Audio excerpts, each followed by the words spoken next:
aujourd'hui, il n'y a plus de serveurs. Il y a une chaîne de blocs. Et cette chaîne de blocs, c'est comme un ordinateur du monde. Un grand ordinateur du monde composé de millions, de centaines de millions d'autres serveurs et ordinateurs. Si le serveur tombe, les autres millions de serveurs ont déjà enregistré la transaction. Donc la transaction passe. Tu as dit ça il y a 4 mois ou 5 mois avec OVH, quand le serveur est tombé, et que tout le monde a perdu son site internet, ne peut pas se passer sur la blockchain, parce que c'est décentralisé. Il n'y a pas un seul serveur, mais des millions qui sont composés dans cette chaîne de blocs. Ensuite, il n'y a pas d'interférence, il n'y a pas de banque, il n'y a pas d'assurance, il n'y a pas d'avocat. Transposer ça à tous les exemples classiques qu'on a aujourd'hui. C'est traçable. Et il n'y a aucune possibilité de modifier. Si je décide d'envoyer une transaction de A vers B, cette transaction reste dans la blockchain à vie, ad vitam aeternam, et il n'est pas possible de modifier ni le code, ni de la supprimer, ni de rendre les données, de changer les données tout simplement. Cette transaction, elle est enregistrée ad vitam aeternam.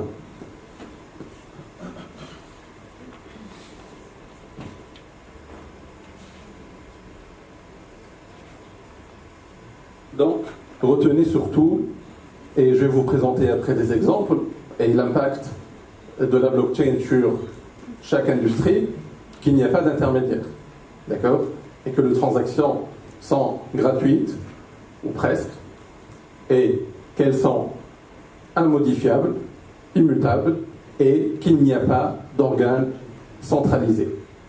Et le fait qu'il n'y ait pas d'organe centralisé s'applique à l'État, parce que l'État est l'organe le plus centralisé. D'accord? Il y a un gouvernement, on va élire des politiciens, on a une banque centrale, on a des administrations. Et l'État va en pâtir de cette nouvelle révolution industrielle. Donc c'est une révolution industrielle qui va impacter plusieurs industries. Quand je dis révolution industrielle, je dois le démontrer. Et là, je vais prendre la casquette d'un économiste que je ne suis pas. Mais c'est des piliers connus que pour chaque révolution industrielle, il y a eu un apport nouveau en matière d'énergie, en matière de communication et en matière de transport. C'est-à-dire que l'humanité a pu avancer grâce au cumul de ces 3 piliers. D'accord?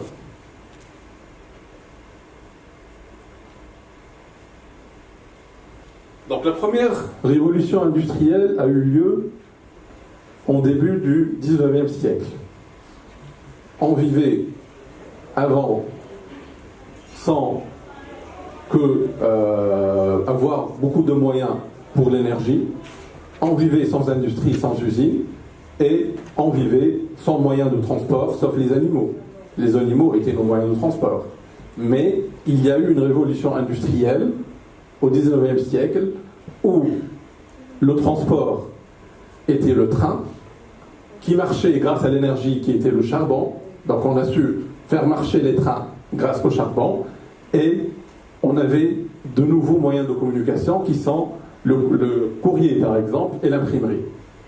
Donc on faisait des transactions et on faisait arriver des travailleurs dans les usines grâce au train, on faisait sortir des produits des usines grâce à ce moyen de transport qui marchait avec le charbon. Et là, c'était la première révolution industrielle qui a fait que l'humanité a beaucoup avancé.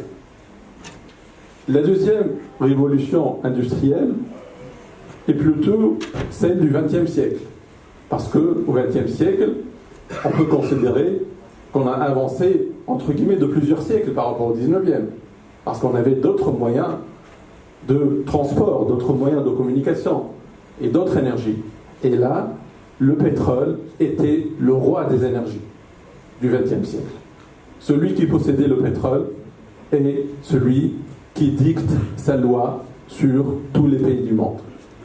Donc vous connaissez ce que fait les États-Unis, toutes les guerres, grâce au pétrole, parce que les États-Unis devaient contrôler le pétrole, même s'il n'était pas américain. Et donc, dans cette deuxième révolution industrielle qui a permis d'être ce que nous sommes aujourd'hui, de bâtir des bâtiments comme celui-là, le moyen de transport, par définition, c'est la voiture. C'est aussi l'avion, qui marchait grâce au pétrole. Et on a inventé de nouveaux moyens de communication, qui sont le téléphone, la radio, la télé. Donc ça fait que l'humanité a avancé de plusieurs, entre guillemets, siècles. Parce que avant ces deux révolutions industrielles, l'humanité n'avait pas beaucoup avancé en 1000 ans. N'a pas autant avancé que lors de ces deux révolutions. Aujourd'hui, on arrive à la troisième révolution industrielle. Et l'économiste américain Jeremy Rifkin, c'est pas moi qui le dis, a posé les piliers de cette troisième révolution industrielle. Donc c'est quoi les piliers? Donc l'énergie, c'est les énergies renouvelables. Le vent, le soleil.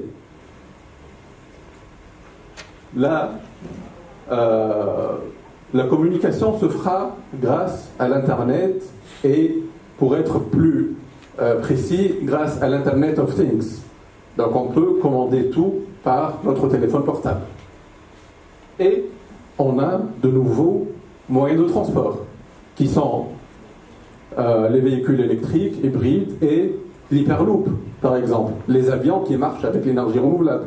Parce que le transport est lié à l'énergie et lié à la communication. Donc, où se place la blockchain aujourd'hui?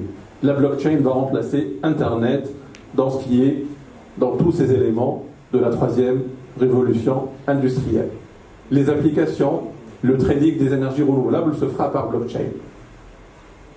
L'Internet of Things se fera grâce à des applications développées sur la blockchain et nos voitures, nos avions seront ou marcheront grâce à des énergies renouvelables qui seront mis non pas dans ce qu'on appelle, je ne sais plus, un réservoir à essence, mais dans un kit d'énergie renouvelable qui va, ou une batterie pour être plus simple, qui va utiliser aussi une application sur la blockchain.